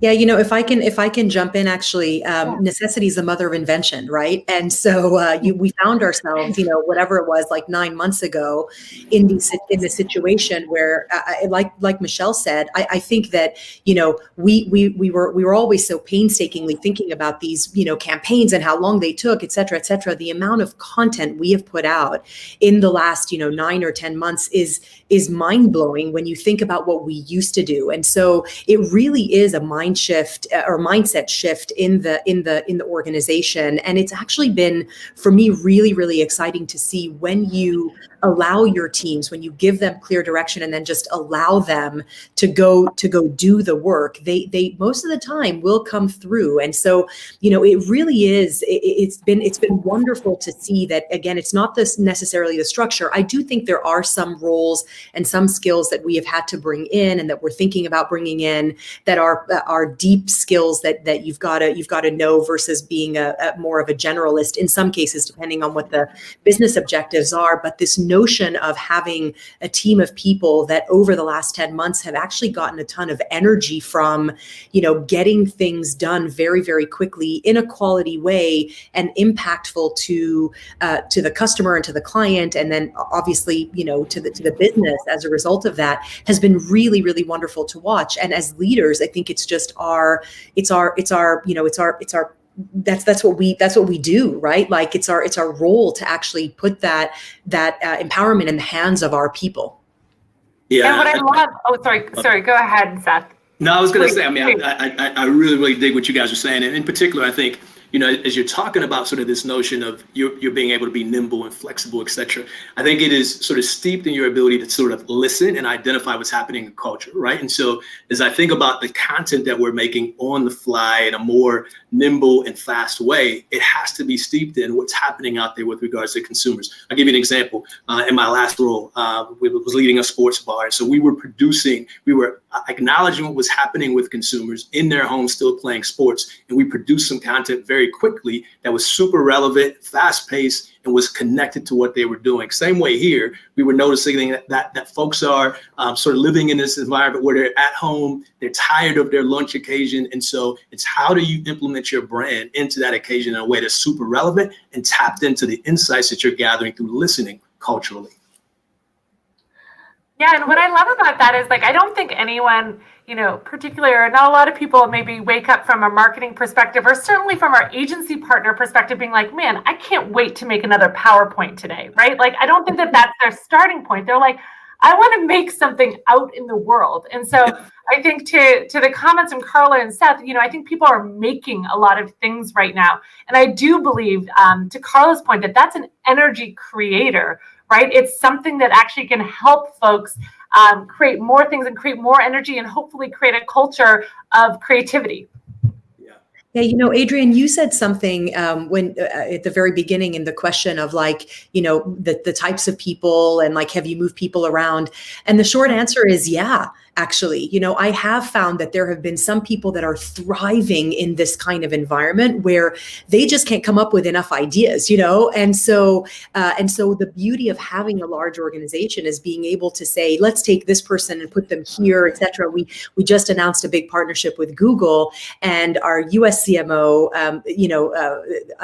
Mary on my team called and said, hey, there's a woman that sits in this different part of the marketing organization, and she's wonderful. She's really good at ideation and innovation and moving fast. And that's what we need for this. And so, I know she's really busy, but can we move? And I was like, yeah, absolutely. We should move her on to that. And so now a majority of her time is being spent on the Google partnership, which is really, really exciting. So I just think, again, this notion of being nimble and agile and trying to put the right people in the right places right now, organizations are living, breathing things because they're made up of our own people. And so being able to, at the drop of a dime, kind of pivot and say, we'll cover what you were doing with somebody else, but you are better suited at this moment for this project. Let's not only give you that opportunity to better, advance the project, but quite frankly, what a great opportunity it is for you as an individual in your own career. So there's a lot of that, at least in my new organization. And I think the question comes down to how to find people who are receptive to some of these changes. And that can be tough because not everyone's willing to make a shift. For those of you who have made hires, have you changed the ways that you've been hiring in recent months? Has anyone, I don't know, waiting.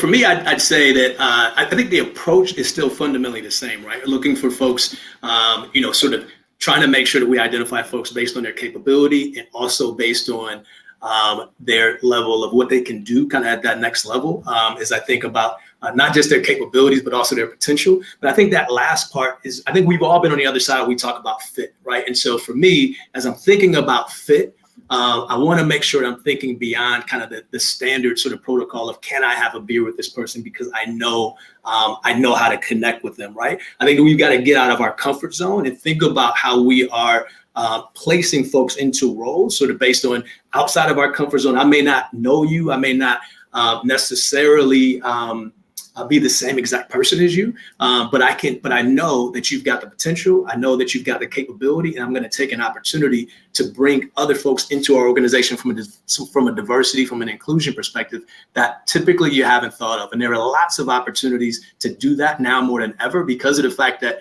folks are connecting. There's more cultural sort of connections, more community-oriented connections on LinkedIn and different variations of professional networks. And you have that opportunity to tap in, and you have the responsibility to tap in as well.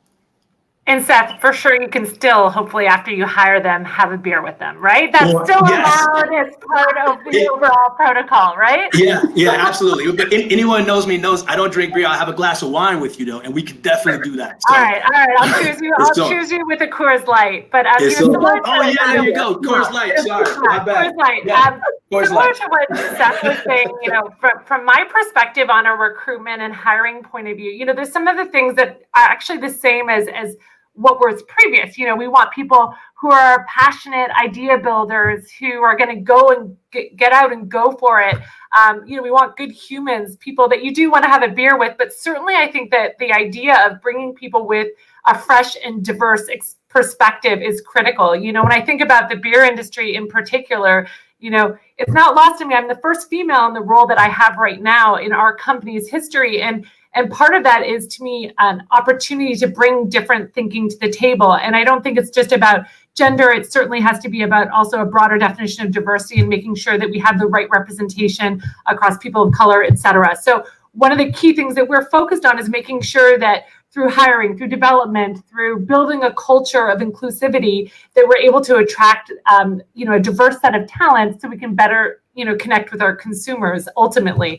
And when I think about, I'll just give a quick anecdote. We launched on Coors Light actually last year, this this campaign under Made to Chill, which was the official beer of being done with taking your bra off at the end of the day, right? Which maybe, for all the women who maybe are watching, they think, yes, I know that moment. And certainly, the refreshment that moment can create for you. But in beer and big beer, people have never seen, brands talk to women in kind of that fresh and really authentic perspective. And I see that we can do that with women. We can do that with people of color. We need to make sure that we are broadening our definition of how, as an industry, we are connecting with consumers. And I think that starts with looking at our teams and making sure we're doing it in our company first. Yeah, Michelle, I love that bra spot. So good. I'm glad.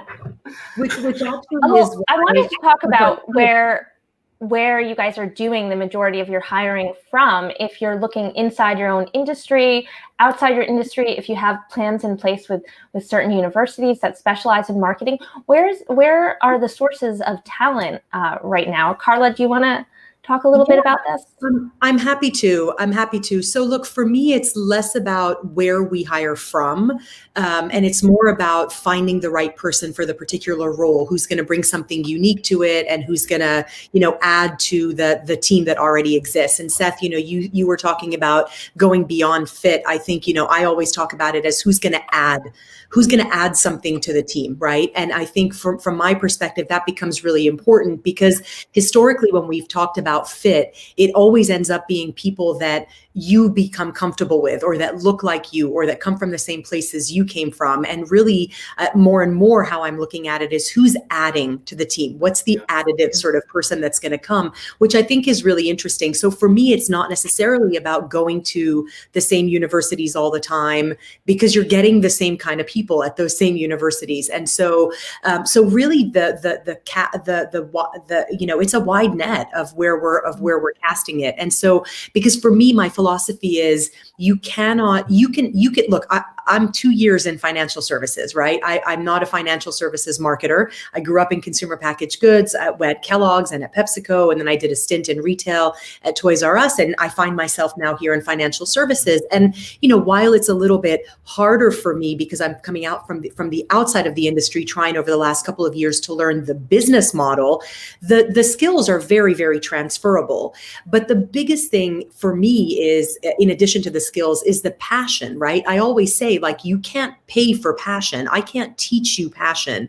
I can teach you how to do marketing the Citi way, for example, right? Or you can learn how to do marketing in financial services, or in beer, or in, soda, or in whatever it is, QSRs. But you're not going to be able to teach that passion and the different points of view that come to building the ad, right, to your team. And so from my perspective, it really is casting as wide of a net as possible. And Seth said it, there are so many different platforms right now that weren't available years ago, where you yourself can just kind of ask a question, and there's so many people that will come at you saying, I know these people, or, sometimes you could even, interestingly enough, just think it, and all of a sudden people are, I joke, but people are coming to you, that right? Good. And so there's a lot more opportunity now to find more diverse talent, not just, again, from a cultural and an ethnicity perspective, but certainly from the talent perspective, the skill sets. When you think about digital skills and data and technology, I mean, as marketers, we're part part data scientists right now. So, who I was looking for before, years ago, is very different than who I'm looking for now. So it's really kind of multi-layered and intersectional in its own right, if I can use that word. Yeah. Well, I want to talk. I was going to say, I'd like to talk a little bit more about diversity, which you've all mentioned, but that's, diversity within marketing departments and at agencies has been discussed for years, but this year it's obviously under new scrutiny as we see more calls for racial justice. And then the latest figures from the Association of National Advertisers estimate that the vast majority, 88% of CMO or CMO equivalent jobs are held by white people. So I'd really like to hear how you guys are each working to change that ratio within your departments. And you touched on this a little bit. Seth, I know I interrupted you. Do you want to take this one? No, it's a great segue because that's where I was going. I think, and Carla and Michelle, they both brought it up, right? Like, so one is your team, but then the other is your agency partners as well. One of the things that we're doing here that I just personally got involved in on the leadership team now is a initiative called the A Pledge. And essentially it is based in Atlanta. And it is a initiative where we are looking at agencies across the Atlanta area to partner with us and trying to make sure that the composition of their agencies reflects the composition of the consumers and the folks that are in the Atlanta area, right? Because there is this disparity, as you've discussed. And there are super talented folks out there that are just not being able to get the opportunity. And so we're putting more pressure in that regard. I personally got involved from a leadership perspective. So I think that there are sort of grassroots initiatives like that. There are other initiatives like that as well, but grassroots initiatives that are putting pressure on agencies to say, hey, listen, the composition of your folks should reflect the composition of the consumers that are out there in that marketplace to ensure that we're doing the right things. Yeah, I mean, the other thing I would say is it's quite simple. Like we complicate it so much. Antonio Lucio talks about this all the time. Like we try to over-intellectualize it. If you want diverse talent, ask your internal recruiters or whatever, demand that you have a diverse pool, period. It's very simple. Like if you, and by the way, diversity and meritocracy are not at odds with each other, right? So there are so many talented, very skilled people that bring a diverse perspective, again, either culturally or ethnically or whatever it is, to the table. Demand that those people are included in the folks that you're interviewing. Simple. Otherwise, they will never be a part of your team, right? So for me, it's just that simple. I don't actually look at any, like if someone's going to come to me and say like, oh yeah, we've narrowed it down to whatever, 3-4 people. The first question I ask is actually about the diverse pool of the candidates, assuming that all of them have met the basic sort of skill set requirements for that role, right? But so it's simple to me. It's in our control to do that. We should be doing that. We should be demanding it. And I think it's to your point, I think it's about the diversity of the candidate slate. I think it's diversity on the interview panels as well, right? So that going back to some of the comments previously, we're making sure that we are looking at every person objectively, right? And understanding who's the best candidate for the role. And then ultimately it's creating the environment, right? Where people feel like they can thrive and that every voice matters. And to me, that's a critical piece of once we bring in this awesome talent into our organization, how do we make sure we are creating that kind of environment where people's voices feel heard, where they feel like they're being developed, and that they ultimately have a strong future potential within the organization. And to me, if we're able to do those things, it will shift. We will have more diverse organizations. And ultimately, I think that's not only fantastic for the company and for the people, it's our responsibility as leaders to create that. But I also think it's going to be great for the business because we know our consumers are diverse. We know the marketplace out there. We need to think differently about our consumers. We need to be reaching in authentic ways and finding opportunities to connect. And to do that, we need to make sure we're holding ourselves as companies and also our agency partners accountable to have that same diversity around the table.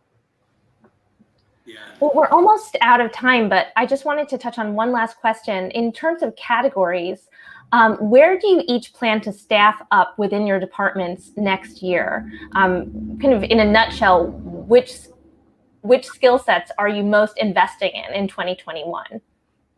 Just really quickly. Yeah, for me, this is like I started. I'd say, someone who is digitally savvy. As we look at e-commerce and the role that our channels play within the context of not just dine-in but takeout, and our ability to impact consumers where they are right now. That's absolutely where I'm staffing up and making sure that first-party data we can leverage that to have more personal connections to consumers going forward. To me, it's very much similar. I mean, digital is obviously a key priority as well. But I think what I'm really staffing up on is I want more and more creative human beings in our organization. Yeah. I want people who are going to think differently, offer fresh perspective, and challenge the status quo. Because to me, I think creativity is going to be the biggest differentiator of the future. Yeah, I was just going to go to the same place, Michelle. To me, it's creativity it's marketing technology, and it's leading with empathy. Those are kind of the three types of folks that I'm going to be looking to hire next year and into the future. I think you can't be a marketer without understanding the language of data and technology, but that becomes table stakes and gets commoditized really, really quickly if you're not careful. It just becomes who can invest in those platforms. The real thing I think that is important is how do you drive creativity in the data that you have so that you can engage with your consumer very, very differently. That to me is actually going to be the key, is creativity with the underlay of MarTech and data science. And then obviously you can never forget like the leadership piece. You've got to have inherently leaders who are empathetic, doesn't have to be, everyone has to be charismatic and loud and extroverted, but leaders is really, really important. It separates, I think, the great work from the good, and how you can rally an organization in times of change. And somebody I can have a beer with. Yes, of course. Well, on that hopeful note, that's all the time that we have today. Seth, Carla, and Michelle, thank you guys so much for joining us. Thanks so much for having me. Thank you. Thanks for having us. Bye, everyone. Bye. Next, I'd like to introduce my reporter colleague, Jessica Wall, who covers food for Ad Age. Hi, Jessica. Hey, Adrian. Great panel. And now I'm in the mood for beer, but we're going to pivot, there's that word again, and talk about fast food. McDonald's ended 2019 in a bit of flux. It had a new CEO and, of course, had named a new creative agency for the United States. There was already a lot of change underway at the world's largest restaurant chain. And then McDonald's had just a few months to begin its relationship with Wieden and Kennedy, New York, before the coronavirus pandemic and some social unrest issues led the chain to have to quickly, once again, pivot. Here to walk us through the marketing overhaul are Morgan Flatley, Chief Marketing Officer at McDonald's US, and Neil Arthur, the Managing Director at Wieden and Kennedy, New York. Hi, guys. Hey, Jessica. How are you doing, Jessica? Great. Thanks for joining us. So this panel will work a little bit differently. I'm going to let the two of you take the lead and walk us through some stuff, and then I'll come back for some questions. How's that sound? That sounds great. You're letting us do a little bit of the work, right? Take the pressure off of me. I love it.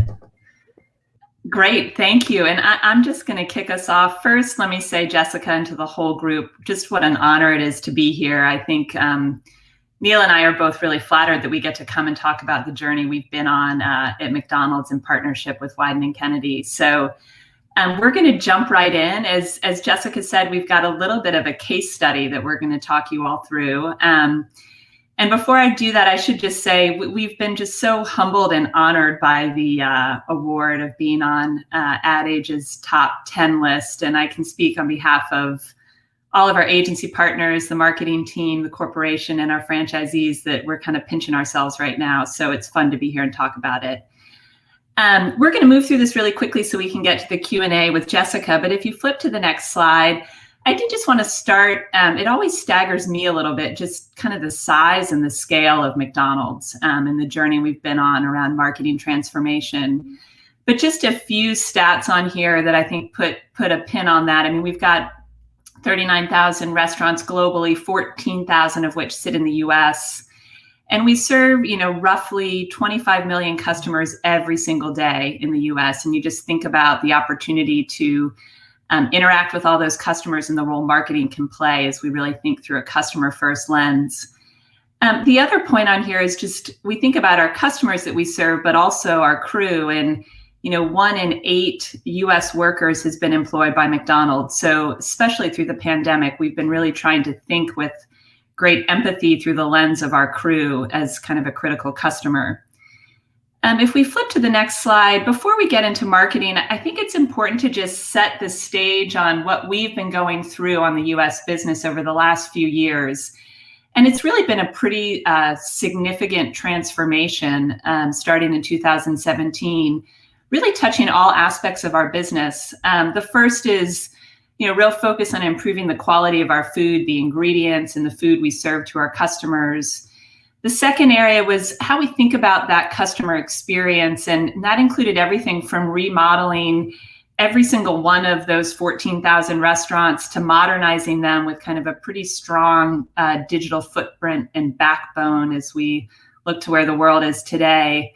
The third part is making sure we're really thinking about our customers and the importance of value. And then always focus on running better restaurants, which for us means kind of serving food at the speed of McDonald's, delivering hot, kind of accurate orders to our customers as you think about all those people who are rolling through our drive-thrus.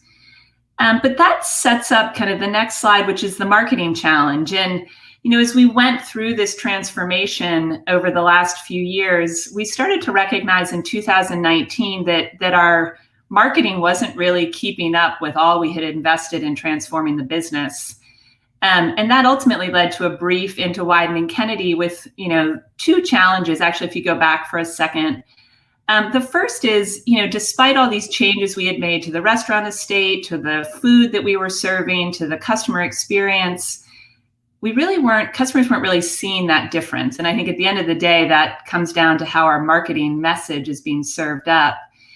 And then, our brand had really started to become, I think, very transactional, and we had lost that emotional connection that McDonald's had built with customers over decades and decades. And, as I look at the list of top brands in the world, they build an emotional connection with consumers. And that ultimately led to the brief into Wieden & Kennedy back in 2019, which was we really needed a big marketing idea or platform that could help change the way customers are thinking about our brand, and help really ultimately modernize our brand and drive the business, bring more customers into our restaurants, and ultimately make marketing more of a growth driver for brand McDonald's today. And with that, I'm going to hand it over to Neil, who's going to talk a little bit about what came out of that big brief that went into his team. Yeah, thanks. So, we're always trying to find the truth of things and get to the bottom of it. And what was really clear in the early days, for us is that it was kind of, there's two McDonald's really when you talk to people. And there was one which is a kind of corporation, which it's kind of a monolith and it's big and has some of the challenges that come with being big. But then the other, if we go to the next slide, was much more personal, and we called it Your McDonald's, right? And it's weird how it kind of, when you talk about Your McDonald's, it unlocks this kind of like this whole memory bank of things that we all know, right? Which is the smell of fries, your favorite order, all these different things, these rituals that make you feel at home. And so we found it really interesting that there was this contrast right away between the corporation and Your McDonald's. And so that was really important to tap into. And then the second thing, going to the next slide, is that we realized that there's a tendency to kind of probably pay too much attention to critics. And in the social media sphere, that's a very common thing. There's always going to be a critic out there. But what we were at points overlooking what is a huge audience and an incredibly avid and loyal audience is just our fans. And so we had this realization very quickly, and it was what my partner in crime, Carl Lieberman, was like. He was talking about how he sees McDonald's differently than his wife, and we realized that when you see the eyes of McDonald's, when you look at McDonald's through the eyes of someone who loves it, it becomes really sort of, again, it feels very personal, very intimate, and there's a really deep connection there, which is super cool. So we got to the next slide, to this thought of basically, let's think through the eyes of a fan and like get to that level and think about it one-to-one rather than company to large mass of people, because there's so much scale to the business that it's easy to not think, to overlook and underestimate how important it is to have that personal connection. So we created this book of fan truths, which wonderfully we didn't have to kind of create. They were out there in droves. And we did a road trip, but a team, the planning team did a road trip throughout the country and just talked to people. And you realize these fan truths, even though they might be specific to one person, there was something that we all could relate to. And so I'll walk you through these really quickly. So when you're on the road and miss one, you don't worry, there's another one soon. If you order at McDonald's and your friends say they don't want fries, get the fries. This is a place where no one is judging your parenting skills. Home of the art of blowing the wrapper off your straw at your sister.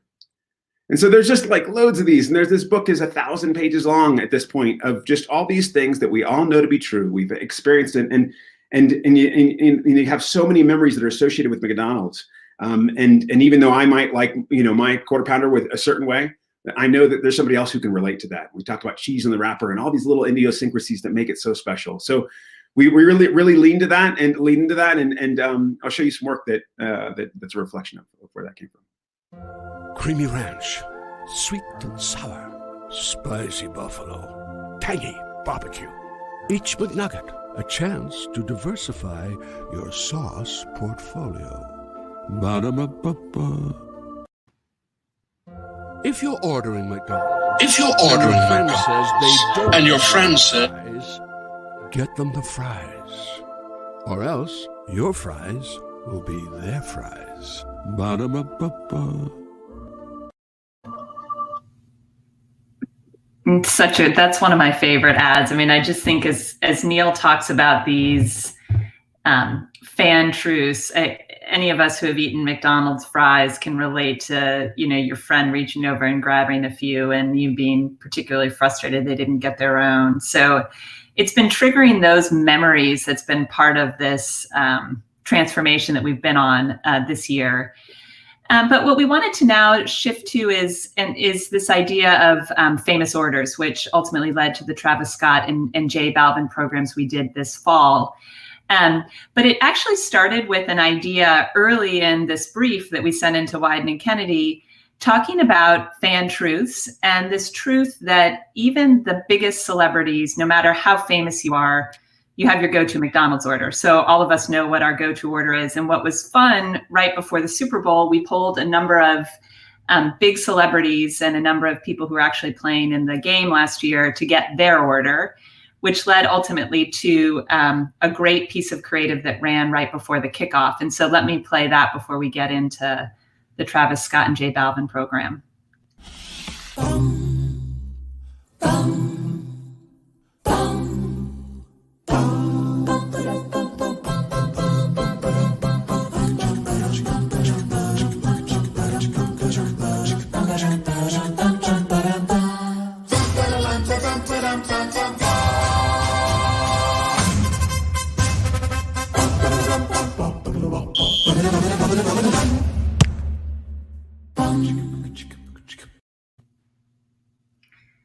So what we loved about that was it just helped get this conversation going around famous orders and that everyone has their go-to order, whether it be Keith Urban or, as you all saw, the Kardashians, which actually generated a ton of buzz around Kim's habit of dipping her nuggets into honey. And then that ultimately led to the programs we launched this fall around famous orders.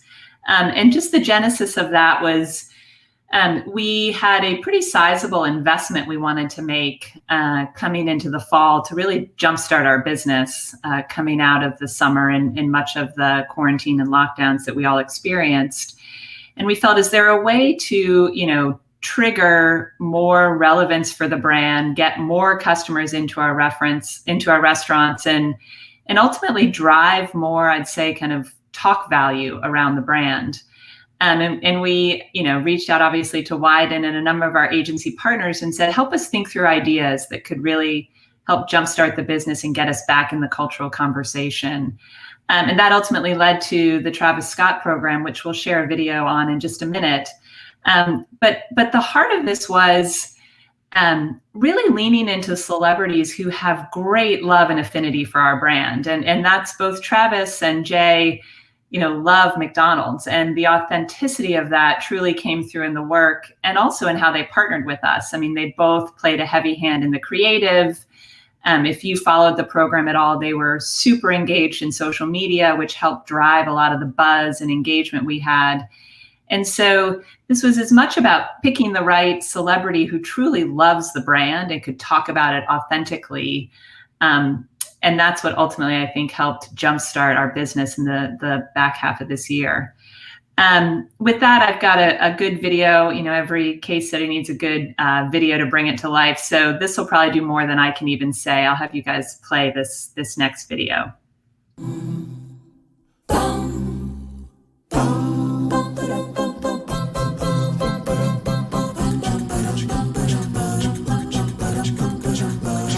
Travis Scott, this is my McDonald's order. Follow me. Here's my quarter pounder with lettuce, pickles, onions, ketchup, mustard, and bacon.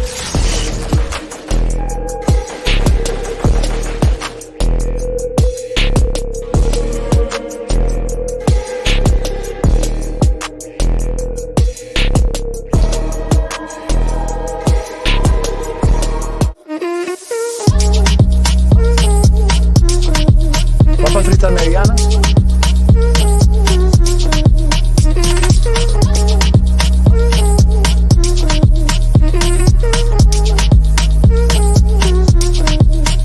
Travis Scott meal, just $6. Say Cactus Jack sent you.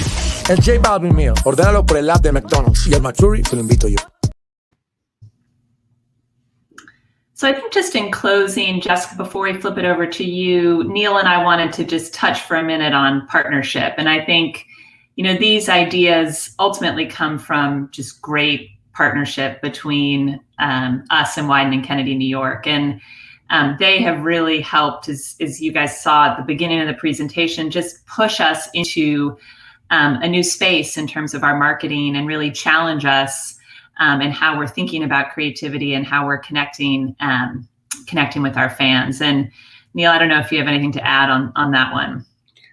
Yeah, I mean, I guess I just say it's been phenomenal to see, and I give Morgan all the credit in the world for this, and as well as the entire team. But it's like there's been a culture of yes that was there from the beginning. I think that the entire marketing team really brought us in as partners to the business challenge, not just making ads. And it's felt like we were in it together, not just us, Wieden, but every partner agency that exists within our ecosystem. It's been sitting at a round table figuring things out. And it sounds trite, but there's been a culture of yes. It's people are more inclined to say yes to things than no, which is kind of all that you could ever ask for. And it's been really great in that respect. So I think that the culture of just being open to new and different has been awesome to see. Okay. Great job. Great conversation. And I should say, I apologize to everybody for having this conversation right before the lunch break, because now everyone's going to be hungry, but maybe you did that on purpose. Maybe you guys got this slot so that people would place some McDonald's orders. I don't know. But I want to talk about the relationship, and you talked about the culture of yes, Neil, and how is it getting to know a client so quickly and then jumping into the COVID mentality? Because you couldn't have in-person meetings that much to begin with. They're in Chicago, you're in New York. Maybe you had a few of those, and then that had to shut down. So what was it like getting to know each other, and how did you get to that culture of yes as quickly as you think you did? Well, so I guess first of all, the pitch process was we were kind of in it for a long time, and I would say it was a really valuable, really valuable time. I didn't even realize at the time how valuable it would be. But we really got to know each other. I think by the end of the pitch process, it felt like we were family, and it felt like it was a group that was all on the same page, and so that helped a ton. And then I think Morgan made it really clear that this was an opportunity to do things differently, not just preserve the status quo, which was really refreshing as well. I mean, typically you walk in and there's a lot of, sacred cows, things that you have to adhere to. And that wasn't the case at all. And then in terms of when COVID hit, I think one of the things that happened there, and we hear this language all the time of COVID being an accelerator, and that has certainly been the case for our relationship, because, we just sat in rooms all day long, all day and all night long, kind of figuring things out. And I remember kind of us in a completely unprecedented way going, all right, we've got, we're not sure what we should make, but let's go try and make it all and see what works. And the aptitude for having options was really great. And we figured it out together. Okay. Yeah, I'll just add, I mean, Neil's nice in saying it, Jessica, but I'm sure most people know we did go through a creative agency pitch. It was a 9-month pitch. So, we did have 9 months to get to know each other super well during that process.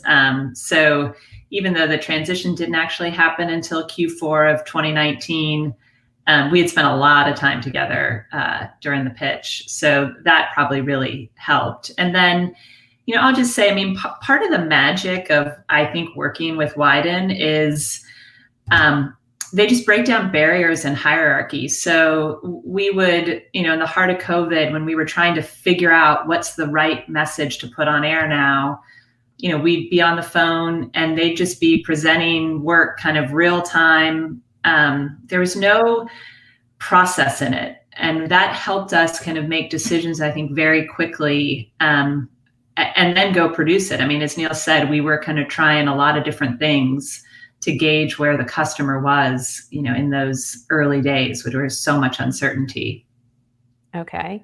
I'm curious how you would describe the brand voice before 2020 and how you would describe it now that we're wrapping up the year, because clearly there's been some change.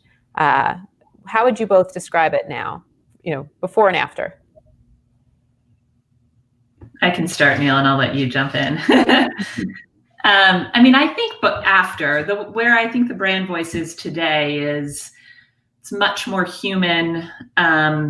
It's more, and we've talked about this a lot, it's like the brand is a super fan and it's a single person who is a crazy fan of the brand. So you start to think through the eyes of a human being. And that's how we talk about our social account. I mean, it's the eyes of a human being who loves the brand.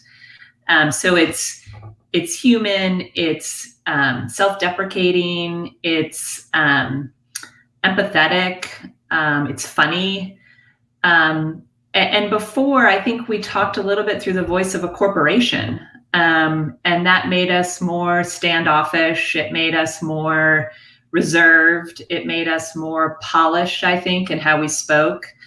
And we were a little afraid of getting too close to our customer and our voice. So that's, in my mind, been the biggest shift. But Neil, I'm sure you've got some perspective too. Oh, I mean, I would just build on that. I mean, and I'm not trying to be critical of where we were, but it felt more distant, and I think we're just trying to close that gap. And I think there's a real feeling of kind of, I use the word again, intimacy though, and now where it feels like it's a person talking to you, it's a person interacting with you. And the social team has done a really great, an amazing job of making it feel like you're having a conversation with a person, not with a company. And that's been really cool to unlock. And it's been, I think the best part is to see how many people are eager to have that conversation with this person at McDonald's. It's been super cool. Let's talk a little bit about that social voice. Neil, you touched on that in your response. And I'm curious because previously McDonald's didn't have much of a social voice or that much of a social presence, really. I mean, it was there, it was on Twitter and on other platforms, but the voice has gotten a bit sharper, a bit funnier over the past few months. Who's the most in control of that? And how do you let those things happen at a faster pace than maybe McDonald's was used to doing before? Yeah, I mean, it starts with, Guillaume is the head of social on the client side, and he's amazing, and he's part of our family, and he's part of the team, and our social team is just in lockstep, and they treat it much more like a newsroom. It's every day there's a conversation that talks about how are we engaging with our customers in a meaningful way and in a way that feels like us, and I think having the depth of connection between client and agency, where there's not any boundary, is where the speed comes from. But it is also I think that everybody has a really clear sense of kind of how we should sound and show up. And that eliminates a lot of the kind of hand wringing that you would typically have to say, oh, should we do something for National Friendship Day, or should we do something, because of X? Now it feels actually like a really consistent character that you kind of already know what to do and already know the way that you should show up without having to have the deliberation. And so all that really they're doing is on a daily basis, just kind of going, all right, where do we want to show up today? And I think that just the connection between the two sides has made that all pretty seamless. So I think it's the connection between client and agency, and then having a really good, clear sense of what our character is, and I think that helps us a lot in terms of speed and showing up in a different way. Yeah, the other thing I'd just add, is we put real concerted effort against this year with the help of Wyden. And it's how we staff it, but it's also, and other brands have done this before us, so thank you, we've learned from you, is leading with social. And it used to be kind of an afterthought, and now we actually lead with social. And it's helped us realize just the power of that channel. The other piece I'll say, and this doesn't just pertain to social, but pertains to a lot of things, we're trying to build more risk-taking into the work we do. And I think what we've learned through social is we'll get some of them right, we'll get some of them wrong, and we'll keep learning. And I think large organizations sometimes are afraid of taking risk, and that's been part of my job, part of where Wyden has been a fabulous partner. Like, we need to keep taking risk to stay modern and relevant. And you'll see that across a lot of our work. But social's been one place where we've been able to do it quickly and learn quickly and keep getting better. When you talk about risk, Morgan, I'm curious how the rest of the McDonald's organization responds to that, particularly the franchisees, because this is their business at the end of the day. They're the ones that are selling the food in the restaurants. How willing are they to take risks right now? And do they like what you're doing so far? Yeah, I mean, that's the challenge. And for any of the other people on, listening of, being the CMO of a franchised organization, I mean, it is, you have multiple stakeholders, and our franchisees are a critical stakeholder. And ultimately, at the end of the day, they run and operate our restaurants and are dealing with customers on the front lines. So they're a very important part of this partnership. I mean, the great news, and I will recognize it here, is I have a fabulous partner in our franchise leadership body with Vicki Chancellor. And, she has a background in marketing, and she has really supported my team and the Wyden team in taking risks and in getting to great marketing. And she understands the power of great marketing, and she understands, as we take risks, the benefit. Now, I will say today, there's a lot of positive feeling because the risks have paid off. But, we have to continue to balance taking the right risks. And I would say that across the entire, the corporation, our franchised organization, our agency partners, there's just real excitement and momentum right now. And, I believe that builds kind of a virtual flywheel that keeps feeding itself. So lots of positivity on that right now. Okay. We just have time for a couple more questions. Neil, maybe I'll toss this one to you. What was the most challenging project to pull off this year? Oof, good one. There's been a bunch. I mean, I say that in a positive way. I mean, I'd say that the thing that's been great about this year is every single opportunity has felt new. I mean, for a creative agency, it's been incredible in that way, because you go through the early stages of COVID and our response there. Then you go through George Floyd and social justice and our response there. You go through Travis Scott, J Balvin. I mean, it's like each has had, I'd say, their own challenges, but I wouldn't look back at it with any sense of like feeling like it was like challenging. It just felt like it was new. And I think that's a testament to the team, honestly. But yeah, each one felt like each of those things felt new and different and massively interesting, but it never felt like we were on the precipice of failure, or feeling like the stakes were so high that we couldn't, again, take those risks that Morgan talked about. Okay. And then I'm curious, since this is the Next conference, what we're going to see from the brand Next. Can you give us a little taste of how McDonald's is going to show up in 2021? We have a couple things coming in 2021. We've got a few, I think, big plans coming. I can't share details because I think we all know it's a highly competitive marketplace out there. But what I would say is what you will continue to see is us pushing the boundaries on great marketing and pushing the boundaries with Wyden, with all of our other agency partners on really delivering great marketing and perhaps more than that, great ideas, great creative ideas out into the world that keep this brand kind of culturally relevant and kind of in consumers' minds. So I keep saying to my team, I think we all know this is only the beginning. Wyden's only officially been leading the business for about a year now. So it's only the beginning, and it's just going to get better and better. So we can't wait to get some of that out into the market for you all to see. Well, we will definitely be looking for it. I could continue this conversation, but I want to let everybody have a little break for lunch. So again, congratulations on your ranking in Marketers of the Year, and everyone can read that story and the other Marketers of the Year coverage on adage.com. Thanks again to Morgan Flatley from McDonald's and Neil Arthur from Wyden and Kennedy, New York, for joining me for this session. A reminder to everybody, we'll be back at 1:50 p.m. Eastern after our break. And if you're watching on adage.com, make sure you refresh the page. See you then.